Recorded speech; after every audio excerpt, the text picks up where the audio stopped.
नमस्ते दोस्तों, मेरा नाम है डॉक्टर अपर्णा देशमुख। मैं एक साइकेट्रिस्ट हूँ मनोविकास क्लिनिक वाशी, नवी मुंबई से। Life lessons learned in the lockdown में आज हम बात करने जा रहे हैं रेजिलियंस यानी कि तन्यकता के बारे में। सरल शब्दों में कहें तो रेजिलियंस यानी गिरकर वापस खड़े हो पाना, यानी कि to bounce back after a crisis.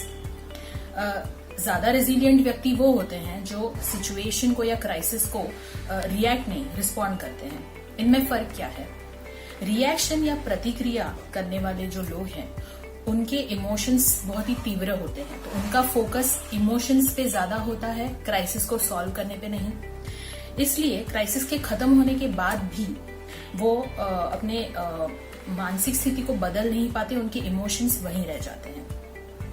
अनुक्रिया या रिस्पॉन्ड करने वाले लोग क्राइसिस को सबसे पहले तो एक्सेप्ट करते हैं, उसे स्वीकार करते हैं। सेकेंडली उसे प्रोसेस करते हैं, यानी कि उसे समझने की कोशिश करते हैं, उसके बारे में ज्यादा से ज्यादा जानकारी प्राप्त करते हैं और उसमें कंट्रोलेबल फैक्टर्स यानी कि ऐसे तत्व जिन पे उनका थोड़ा नियंत्रण हो वैसे फैक्टर्स ढूंढते हैं और तीसरा उन फैक्टर्स पे काम करते हैं। इसकी वजह से उनके इमोशंस रेगुलेटेड रहते हैं। क्राइसिस खत्म होने के बाद ये इमोशंस वापस प्री क्राइसिस लेवल पर पहुंच जाते हैं और इस क्राइसिस से वो कुछ सीख के बाहर आते हैं, जो उनकी फ्यूचर प्रिपेयर्डनेस यानी कि ऐसा संकट भविष्य में दोबारा आया तो उसे कैसे फेस करना है, इसकी उनकी तैयारी बढ़ती है।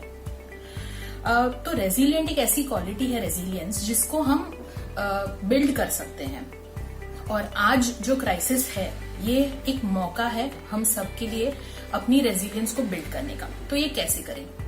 सबसे पहले अपना जो सेल्फ टॉक है यानी कि आंतरिक संवाद, जो बातें हम खुद से करते हैं उसे ज्यादा पॉजिटिव बनाएं। फॉर एग्जाम्पल, मैं ये नहीं कर सकती की जगह मैं अपनी पूरी कोशिश करूंगी, इस तरह का परिवर्तन अपने आंतरिक संवाद में लाएं। दूसरा, प्रिपेयर फॉर चैलेंजेस, यानी कि चुनौतियां, प्रॉब्लम्स, क्राइसिस ये आने ही वाली है, ये मानकर चलना है, चाहे वो वर्क फ्रंट पे हो या पर्सनल क्राइसिस हो। और इसको फेस करने के लिए रियलिस्टिक प्लान्स बना के रखें।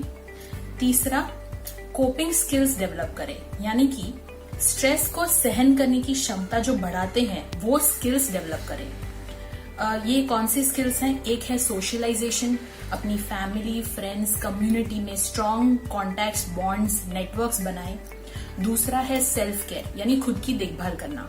इसमें है well balanced diet, regular exercise, meditation, hobbies में एंगेज करना जो आपके प्रोफेशन से रिलेटेड ना हो, तो ये इससे आपकी सेल्फ डेवलपमेंट में मदद होगी। तीसरी चीज, प्रॉब्लम सॉल्विंग एटीट्यूड रखना, यानी जिसके बारे में हम कुछ कर सकते हैं, जो फैक्टर्स कंट्रोलेबल है उन पे फोकस रखना, और जो हमारे कंट्रोल के बाहर है, जिसके बारे में हम कुछ नहीं कर सकते, उसे एक्सेप्ट करना या उसे लेट गो करना।